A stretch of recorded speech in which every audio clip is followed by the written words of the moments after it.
It's 3 o'clock. It's 90.3 KEXP here in Seattle. I'm Stevie Zoom here for the afternoon show, and we are ready for some live music here in our studios. We have Tuatara, and way over on the other side of the room from me, behind the drum kit, is Barrett Martin. Barrett, thank you for being here. Stevie, thanks for having us. It's an honor. How about, before playing, how about if you introduce to our listeners everybody you've got with you today? Okay. On my left on upright bass, the exceptional Evan Flory Barnes. On trombone and keyboards, Steve Moore. On first guitar, Andy Coe. On tenor saxophone, Skerrick. And our special guest guitarist today is Mike McCready of Pearl Jam. All right. Thank you, one and all, for being here this afternoon. There is a new Tuatara release, Underground. It came out in August, and we'll talk about that and Tuatara over the years a little bit. You ready for some music? If you want to play a couple of songs, that'd be great. All right, we're going to start with the Skeleton Get Down. It features Skerrick and Steve on the solo. Here we go.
Live music here at KEXP. You're listening to Tuatara, music from Underworld, the album that came out this past month. And you ready for one more before we talk a little bit? Yeah, sure. All right. Okay, let's. The second song is called "DUELING" SHAMANS, and it features Mike McCready on the guitar solos.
right, live music here at KEXP from Tuatara. Music from Underworld, the new album that came out this past month. And Barrett Martin here from people know you from Screaming Trees and Mad Season and other things over the years. And Tuatara, for those who aren't familiar, started off as an idea mid-90s. Periodically have had some music come out when things get together, when ideas come about. And is that kind of the idea that started years ago, is just, hey, this kind of music is going to happen every now and then? Yeah, we officially started in '94, and so it's 20 years ago. And Mike and I and Skerrick actually were doing the Mad Season Above album, and I had some instrumental ideas that we were starting to play around with, but it didn't quite manifest until the following year when we started working on the Tuatara album, the first album, which came out in '97, Breaking the Ethers. And we've actually gone on to do, this is, the Underworld album is our 7th album. And Mike actually played on the first Tuatara record, and he played on the new one. And we've kind of had this revolving cast of characters over the years. Peter Buck from REM and Scott McCoy also from REM. We've worked with singer-songwriters like Mark Eitzel from American Music Club, John Wesley Harding, Victoria Williams. We've kind of been a backup band for a lot of singer-songwriters over the years, but then in between that, we'd make these instrumental records. And Mike and I were joking earlier that in our careers, we've spent a lot of time sitting around waiting for singers to show up. And when they do, it's awesome. You know, we got to work with some of the best singers of our generation. But it's nice to be able to do instrumental music while you're hanging out. Mike probably has a comment on that. Are they when are they going to get here? They're coming, right? They called about an hour ago. They said they're going to be here. But no, I'm honored to be playing with these guys. These are amazing players, and wow, playing with Barrett again is just a total dream. So. Well, I'm glad you're all here this afternoon. So the new album's kind of divided into 2 parts, Shadows and Echoes. Yes. So was that an idea from the beginning, or did it just sort of evolve as this album came together? Well, as we were working on the basic tracks, I was going over to Skerrick's studio, and he was coming up with these beautiful, really haunting melodies, and we kind of both realized that we were making a record that was beautiful but also kind of dark sounding, and I think there's kind of been a theme throughout our albums where we've sort of, you know, the song titles are sort of funny and clever, and this particular album seemed to be going in that sort of underworld direction. So the song titles are, you know, they're kind of funny, you know, humorous. Like that first song we played was called The Skeleton Get Down, and we've got a couple other songs that have funny titles like that. So I think it's sort of like slightly tongue-in-cheek. You know, we just have a good time and try to come up with a theme that fits the music. Now, also over the years, you've put out music as the Barrett Martin Group. Yeah. Now, how does this change, or how does that different than the other music you've put out? I think when I'm doing the Barrett Martin Group, which is essentially just me as a solo artist, just composing music and giving it to people to play, Tuatara is far more collaborative. Like everybody writes their own parts in the band, and I think as a result, we just come up with this very interesting kind of tapestry of music that everybody that plays in the band, either in the studio or live, really gets to bring their ideas into the band. And I think that's also why we've been able to go for 20 years, is we just have a good time and don't put too much pressure on ourselves. You mentioned this being more of a collaborative effort, but the songs are concise. It doesn't really turn into jam band territory. Yeah, that's one of the things I've learned. I mean, also just being in rock bands and producing. Yeah. Skerrick, this is a good one for you to comment. Yeah, you get on that microphone. I have no idea what he's talking about. Punk rock forever. Okay. And punk rock are 3-minute songs, so there you go. Yeah, all right.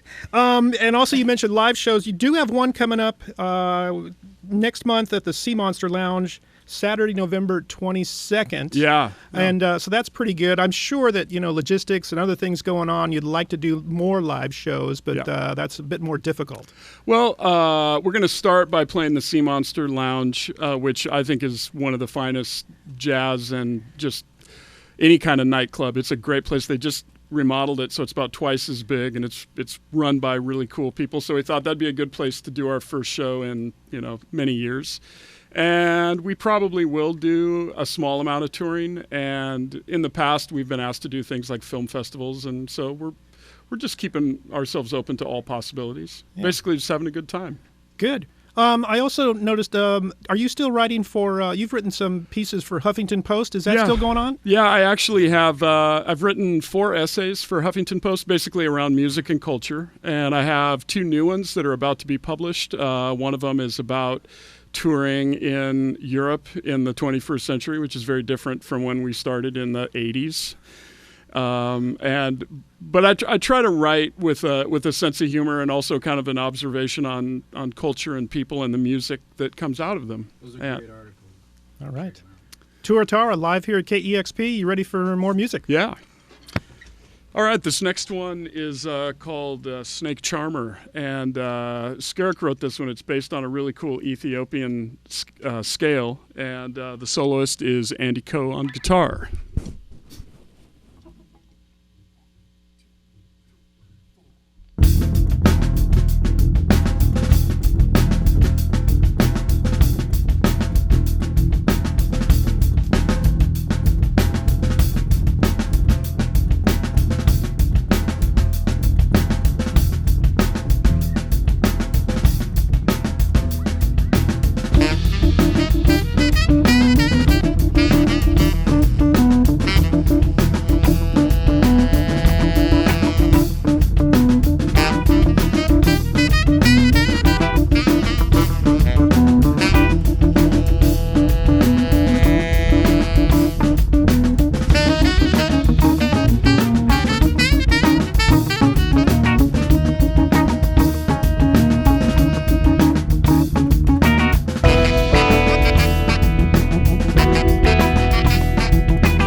Music from Tuatara, live here at KEXP. And you guys have been, all of you guys have traveled extensively over the years, and that kind of combined with exploring new sounds kind of certainly contributes to all this. Yeah, definitely. I started touring, like taking music trips, I call them, just sort of music holidays where I'd go to other parts of the world and just kind of hang out for a few weeks or sometimes a couple of months at a time. And I spent some time in West Africa. I spent some time in Cuba and quite a bit of time in Brazil. And I did an extensive kind of field project in the Peruvian Amazon, which was with the Shipibo people, and it's an all a cappella culture, just singing. So there was no drumming culture whatsoever. And I think all of that combined has influenced a lot of how I conceive of music and how I think about it as a musician and as a composer. And I know that everybody in this room has done similar things. I mean, Skerrick has spent a lot of time abroad. And Skerrick, why don't you talk about your... Where's the most recent, strange, different place you've been to? I've been taking it easy on the strange and keeping that internal. Oh, okay. But yeah, I haven't really been I haven't been to Amazon or that. Barrett goes for the hardcore. I just I'll assimilate myself into cultures I spend a lot of time with African musicians in London, for instance, but that's about it, From the club to the hotel. I'd love to go to Africa though. That's a dream. What about you guys? Any what are your main influences? Andy, you were talking about the last time you played in this room was with a Senegalese band. Yeah.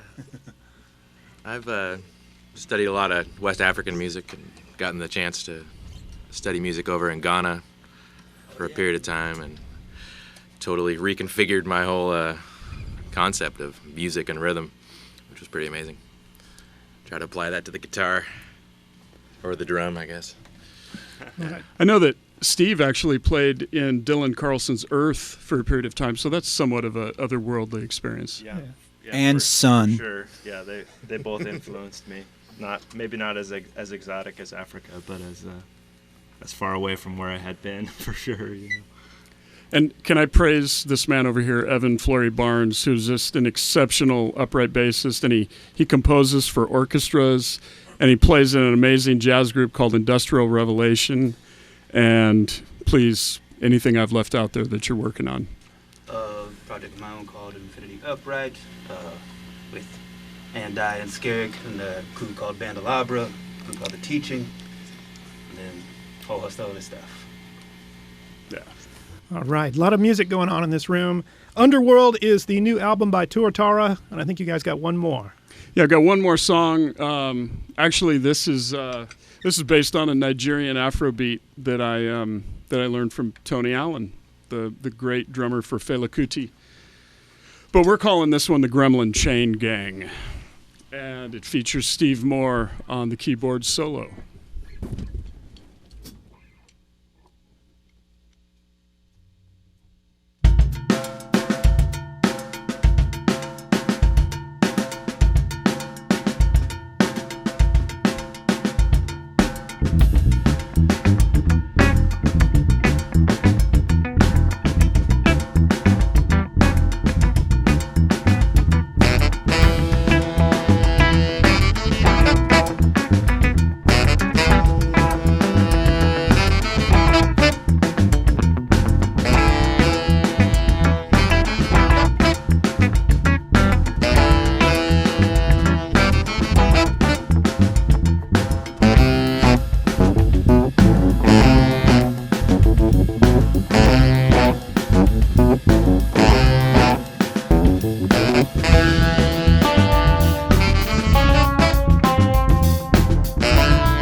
Live music from Tuatara here at 90.3 KEXP, music from the new album Underworld. It is great to see a new Tuatara release here continuing on.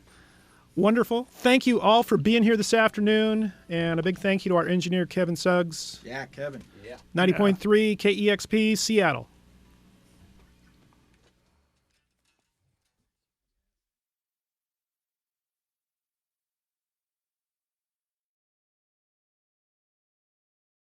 Discover new music at listener-powered KEXP.org.